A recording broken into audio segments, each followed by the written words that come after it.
ನಮಸ್ಕಾರ. ಇವತ್ತಿನ ವಿಡಿಯೋ ಷೇರುಗಳನ್ನು ಕೊಳ್ಳುವುದಕ್ಕೆ ಯಾವುದು ಸರಿಯಾದ ಸಮಯ, ಮೊದಲ ಅಥವಾ ಕೊನೆಯ 1 ಗಂಟೆ? Question mark. ನಾನು ಡಾಕ್ಟರ್ ಭರತ್ ಚಂದ್ರ. ವಿಡಿಯೋಗಳ ಉದ್ದೇಶ ಕನ್ನಡಿಗರ ಸೇವೆ. ನಿಮಗೆಲ್ಲ ಗೊತ್ತಿದ್ದ ಹಾಗೆ ನಾವು ನಮ್ಮ ಗ್ರ್ಯಾಜುಯೇಟ್ಸಿಗೆ ಮತ್ತು ನಮ್ಮ ಚಾನಲ್ ಮೆಂಬರ್ಸಿಗೆ ಆಗಾಗ ಪ್ರಶ್ನೆಗಳಿಗೆ ಉತ್ತರ ಕೊಡುವ ಸೆಷನ್ ಮಾಡ್ತಾ ಇರ್ತೇವೆ. ಆ ಸಮಯದಲ್ಲಿ ಕೆಲವು ಇಂಟ್ರೆಸ್ಟಿಂಗ್ ಪ್ರಶ್ನೆಗಳು ಬರ್ತವೆ. ಅವುಗಳಿಗೆ ಆಗ ಉತ್ತರ ಕೊಡ್ಲಿಕ್ಕೆ ಆಗದಿದ್ರು ಕೂಡ ಆಮೇಲೆ ಸಪ್ರೇಟ್ ವಿಡಿಯೋ ಮಾಡಿ ಅದಕ್ಕೆ ಉತ್ತರವನ್ನು ಸೂಚಿಸುತ್ತೇವೆ. ಇವತ್ತು ಕೆಲವು ಇಂಟ್ರೆಸ್ಟಿಂಗ್ ಪ್ರಶ್ನೆಗಳನ್ನು ನಿಮ್ಮ ಮುಂದೆ ಇಡ್ತಾ ಇದ್ದೇನೆ. ಬಹುಶಃ ಈ ಡೌಟುಗಳು ಕೂಡ ನಿಮ್ಮಲ್ಲಿ ಇದ್ದಿರಬಹುದು. ಅದನ್ನ ಈಗ ಕ್ಲಿಯರ್ ಮಾಡ್ಕೊಳ್ಳಿಕ್ಕೆ ಒಂದು ಒಳ್ಳೆಯ ಸಮಯ. ನಮಗೆ ಬಂದಂತ ಪ್ರಶ್ನೆ ಹೀಗಿತ್ತು: which time of the day is best to buy? Usually first hour and last hour will be volatile. I think I don't know whether it is right or wrong. ಬಹಳ ಜನರ ಅನಿಸಿಕೆ ಏನು ಅಂತಂದ್ರೆ, ಇಂತಹ ಸಮಯ ಒಳ್ಳೆಯದು, ಇದು ಒಳ್ಳೆಯ ಮುಹೂರ್ತ, ಮೊದಲ 1 ಗಂಟೆ ಕೊನೆಯ 1 ಗಂಟೆ ಬಿಟ್ಬಿಡೋಣ. ಮತ್ತೆ ಕೆಲವರು ಹೇಳ್ತಾರೆ 9:20, ಇನ್ನು ಕೆಲವರು ಹೇಳ್ತಾರೆ 2:50 PM ಇತ್ಯಾದಿ ಇತ್ಯಾದಿ. ಇದಕ್ಕೆ ಸರಿಯಾದಂತಹ ಪರಿಹಾರ ಏನು ಅಂತಂದ್ರೆ, ಷೇರು ಮಾರುಕಟ್ಟೆಯಲ್ಲಿ ಇಂತಹ ಸಮಯ ಅಂತಿಲ್ಲ. ನಾವು ಡಾಕ್ಟರ್ ಭರತ್ ಚಂದ್ರ ಗ್ರಾಜುಯೇಟ್ ಅಲ್ಲಿ ಹೇಳೋದೇನು? ಮೊದಲನೇದಾಗಿ ಲಾಂಗ್ ಟರ್ಮ್ ಅಲ್ಲಿ ಮತ್ತು ಶಾರ್ಟ್ ಟರ್ಮ್ ಅಲ್ಲಿ ಹಣ ಮಾಡುವಂಥದ್ದು. ಲಾಂಗ್ ಟರ್ಮಿಗೆ ಮುಹೂರ್ತ ಇಲ್ವೇ ಇಲ್ಲ. ನೀವು ಯಾವಾಗ ತಗೊಂಡ್ರೂ ಪರವಾಗಿಲ್ಲ. ತಿಂಗಳಲ್ಲಿ 1 ದಿನ ನೀವು ಕೆಲವು ಷೇರುಗಳನ್ನು SCP ತಗೊಳ್ತೀರಿ. ಮತ್ತೆ ನೀವೇನಾದರೂ ಒಳ್ಳೆಯ ಡಿಸಿಪ್ಲಿನ್ ಇದೆ ಅಂತಂದ್ರೆ ಯಾವಾಗ ಬೇಕಾದ್ರೂ ತಗೊಳ್ಬೋದು. ಮತ್ತೆ ಶಾರ್ಟ್ ಟರ್ಮ್ ಅಲ್ಲಿ ತಗೊಳ್ತೀನಿ ಅಂತಂದ್ರೆ ಮೊದಲ 1 ಗಂಟೆ 2 ಗಂಟೆ ಅದು ಯಾವುದೂ ಎಫೆಕ್ಟ್ ಆಗೋದಿಲ್ಲ. ನೀವು ನಿಮ್ಮ ಗ್ರಾಫ್ ಅನ್ನು ನೋಡ್ತೀರಿ, ಮೂವಿಂಗ್ ಆವರೇಜ್ ನೋಡ್ತೀರಿ, ಅಲ್ಲಿ ಬೈ ಅಂತ ಬಂದ್ರೆ ಆ ದಿನದ ಒಳಗಾಗಿ ಒಂದು ರೇಟ್ ಹಾಕ್ಬಿಟ್ಟು ತಗೊಳ್ತೀರಿ. ಉದಾಹರಣೆಗೆ 100 ರೂಪಾಯಿ ಅಂತ ನೀವೇನಾದ್ರೂ ತಗೊಳ್ಬೇಕು ಅಂತ ಡಿಸೈಡ್ ಮಾಡಿದ್ರೆ ಅದು 102ಕ್ಕೂ ಹೋಗಿರ್ಬೋದು, ಇಲ್ಲ 99ಕ್ಕೂ ಬಂದಿರ್ಬೋದು. ಆದ್ದರಿಂದ ಇಂತಹ ಸಮಯ ಅಂತಿಲ್ಲ. ಮತ್ತೆ ಇನ್ನೊಂದು, ಇಂತಹ ಸಮಯದಲ್ಲಿ ತಗೊಂಡ್ರೆ ಚೀಪ್ ಆಗಿ ಸಿಗುತ್ತೆ ಅಂತಿದ್ರೆ ಅದಕ್ಕೆ ಬಹಳ ಜನ ಹೋರಾಡಿ ಒಂದು ಒಳ್ಳೆ ಫಾರ್ಮುಲಾನು ಕಂಡುಹಿಡಿತಾ ಇದ್ರು. ಆದರೆ ನಿಮಗೆ ಲಾಂಗ್ ಟರ್ಮ್ ಅಲ್ಲಿ ಇವತ್ತಿನಿಂದ 20 ವರ್ಷದ ಮೇಲೆ 1 ಕೋಟಿ ಬರುತ್ತೆ ಅಂತ ಅಂದ್ರೆ ಸರಿಯಾದ ಸಮಯಕ್ಕೆ ತಗೊಳ್ತೀನಿ ಅಂತಂದ್ರೆ ಬಹುಶಃ 101 ಲಕ್ಷ ಆಗ್ಬೋದು. ಬಹುಶಃ ಅದರಿಂದ ಮೇಲೆ ಜಾಸ್ತಿ ಡಿಫ್ರೆನ್ಸ್ ಆಗ್ಲಿಕ್ಕಿಲ್ಲ. ಆದ್ದರಿಂದ ಇದರ ಬಗ್ಗೆ ಚಿಂತೆಯನ್ನು ಬಿಟ್ಟು ನಾವು ಹೇಳಿದಾಗೆ SCP ಮಾಡ್ಕೊಂಡು ಹೋಗೋದು ಲೇಸು. ಈಗ ಎರಡನೆಯ ಪ್ರಶ್ನೆ, ಶಾರ್ಟ್ ಟರ್ಮ್ ಟ್ರೇಡಿಂಗಿಗೆ ಮಾರ್ಕೆಟ್ ಕ್ಲೋಸ್ ಆದ್ಮೇಲೆ ಗ್ರಾಫ್ ನೋಡಿ ಅಂತ ಹೇಳಿದ್ರಿ. ಓಕೆ, ಬಟ್ ನಮಗೆ ಬೇಕಾಗಿರೋ ಕಂಪನಿ ಬೈ ಆಪ್ಷನ್ ಬರದೇ ಇರೋ ಚಾನ್ಸಸ್ ಬಹಳ ಇರುತ್ತೆ ಸರ್. ಎಷ್ಟು ಪೇಷನ್ಸ್ ಬೇಕು ಇದಕ್ಕೆ? Question mark. ಇದಕ್ಕೆ ಬೇರೆ ಟೆಕ್ನಿಕ್ ಇದ್ರೆ ತಿಳಿಸಿ ಸರ್. ಇಲ್ಲಿ ಕೆಲವರ ಹತ್ರ ಇರುವಂತಹ ತಪ್ಪು ತಿಳುವಳಿಕೆಯನ್ನು ನಾವು ಕರೆಕ್ಟ್ ಮಾಡಬೇಕಾಗುತ್ತೆ.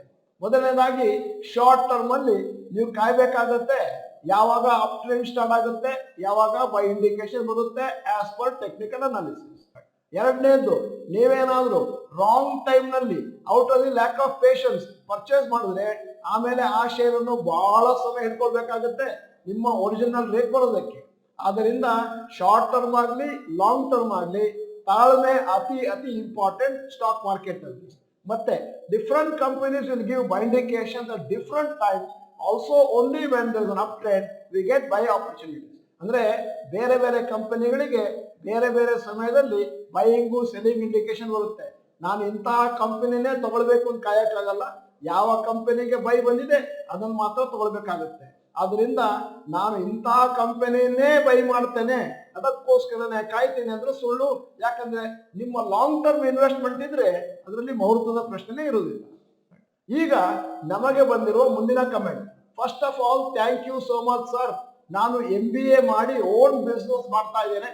ಆದ್ರೂ ಫೈನಾನ್ಷಿಯಲ್ ಫ್ಯೂಚರ್ ಬಗ್ಗೆ ತುಂಬಾ ಭಯ ಆಗ್ತಿತ್ತು.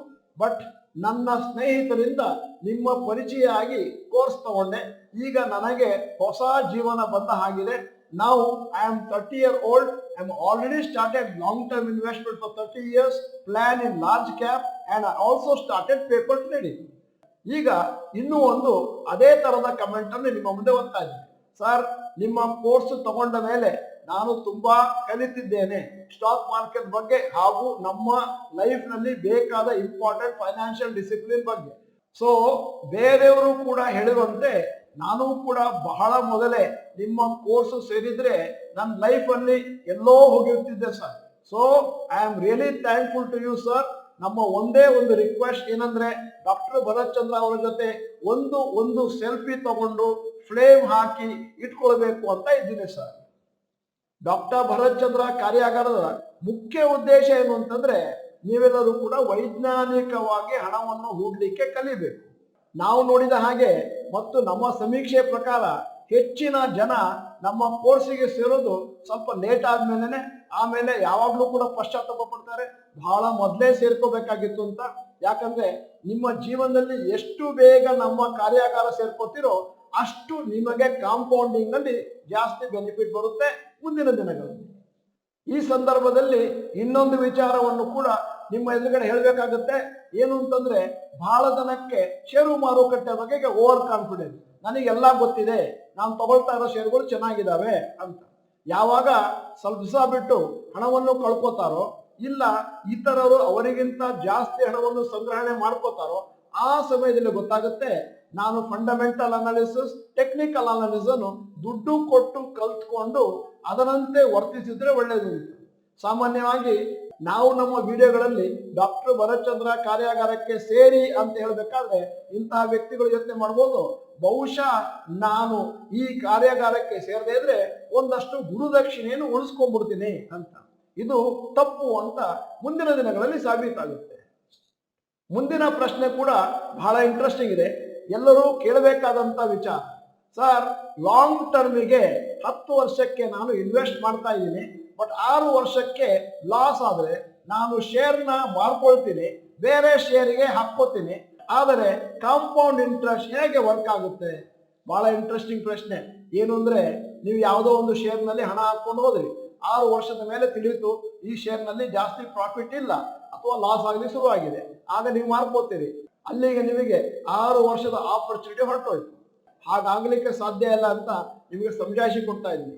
ಮೊದಲನೇದಾಗಿ ನೀವು ಒಂದೇ ಶೇರ್ನಲ್ಲಿ ಹಣವನ್ನು ಹಾಕ್ತಾ ಇಲ್ಲ, 8ರಿಂದ 10 ಕ್ಷೇತ್ರಕ್ಕೆ ಸಂಬಂಧಿಸಿದ 10 ಷೇರುಗಳಲ್ಲಿ ಹಾಕ್ತಾ ಇದ್ದೀರಿ. ಆವಾಗ ನೀವು ಯಾವುದೋ ಒಂದು ಶೇರ್ನಲ್ಲಿ 6 ವರ್ಷದ ಮೇಲೆ ಸ್ವಲ್ಪ ಲಾಸ್ ಆಗ್ಲಿಕ್ಕೆ ಶುರುವಾಗಿದೆ ಅಂತ ಗೊತ್ತಾದಾಗ ಅದನ್ನು ಮಾರ್ಕೋಬಹುದು. ಅಂದರೆ 1/10 ನಲ್ಲಿ ಮಾತ್ರ ಲಾಸ್ ಆಗಿರುವಂತದ್ದು.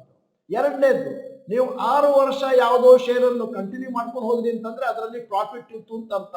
ಇಲ್ಲದಿದ್ರೆ ನೀವು ಆ ಶೇರನ್ನು ಕಂಟಿನ್ಯೂ ಮಾಡ್ತಾ ಇರಲಿಲ್ಲ. ಯಾಕಂದ್ರೆ ಯಾವತ್ತೂ ಕೂಡ ನೀವು ಕಣ್ಣು ಮುಚ್ಚಿ ಹಣ ಹಾಕೋದಿಲ್ಲ, ಏನಿದ್ರು ಕೂಡ ಅದನ್ನ 3 ತಿಂಗಳಿಗೊಮ್ಮೆ ನೀವು ಮತ್ತೆ ಮತ್ತೆ ನೋಡ್ತಾ ಇರ್ತೀರಿ, ಪ್ರಾಫಿಟ್ ಲಾಸ್ ಮತ್ತು ಅದರದ್ದು ಬ್ಯಾಲೆನ್ಸ್ ಶೀಟ್ ನ, ಅದರಿಂದಾಗಿ ಕ್ಲೀನ್ ಆಗಿ ಗೊತ್ತಾಗುತ್ತೆ.